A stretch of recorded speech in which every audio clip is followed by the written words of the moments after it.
Perform কি cardiopulmonary resuscitation.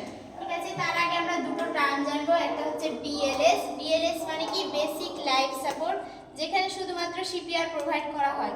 এসিএলএস মানে advance cardiac life support, যেখানে সিপিআর এর সাথে সাথে মেডিসিনও ইউজ করা হয়, ইকুইপমেন্টও ইউজ করা হয়।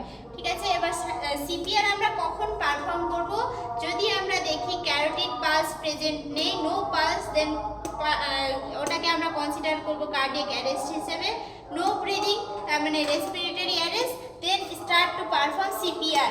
স্টেপ অফ সিপিআর এ আমরা কি করব আজকে? কি ফার্স্ট আমরা কি করব? সিন সেফটি মেইনটেইন করব। চেক রেসপন্স দেখব। কিভাবে রেসপন্স দেখব? একটা হচ্ছে tapping of shoulder. Pulse check করব। অ্যাডাল্টের ক্ষেত্রে আমি পালস কোথায় চেক করব? Carotid pulse. 1 থেকে 18 বছর বাচ্চার ক্ষেত্রে কোথায় চেক করব? Femoral pulse. আর লেস দ্যান 1 বছর যদি হয় তাহলে সেক্ষেত্রে আমি ব্র্যাকিয়াল পালস চেক করব। এই পালস চেকের যে পিরিয়ডটা কতক্ষণ ধরে আমি চেক করব? 5 থেকে 10 সেকেন্ড ধরে। তারপরে আমরা কি করব? ব্রিদিং চেক করব। ব্রিদিং কিভাবে চেক করব? লুক, লিসেন, ফিল, এই তিনটের মাধ্যমে আমরা ব্রিদিং চেক করব। Then come to call for help, মানে আমরা অ্যাম্বুলেন্সে কল করব। সাথে সাথে আমরা কি আনতে বলবো? Artificial electrical defibrillator. তারপরে আমরা সাথে সাথে স্টার্ট কম্প্রেশন শুরু করে দেব। কিভাবে কম্প্রেশন দিব? যদি হচ্ছে অ্যাডাল্ট হয় তাহলে জিফল্ট প্রসেসে দুটো হাত ইউজ করে আমরা কম্প্রেশন দিব। 100 থেকে 120 পার মিনিটে এরকম রেটে কম্প্রেশনটা হবে।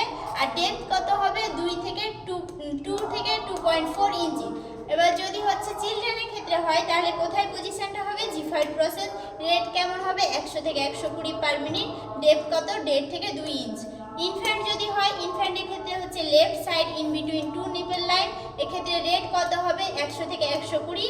ডেপথ হচ্ছে 1 থেকে 1.5 ইঞ্চ। নিউবর্নের ক্ষেত্রে আমি কোথায় দেব? Left side in between 2 nipple. Rate কত হবে? 100 থেকে 120। ডেপথ হচ্ছে 0.5 থেকে 0.75 ইঞ্চ। তারপর আমরা কি করব? এয়ারওয়ে চেক করব। এয়ারওয়ে চেকের আমি দুটো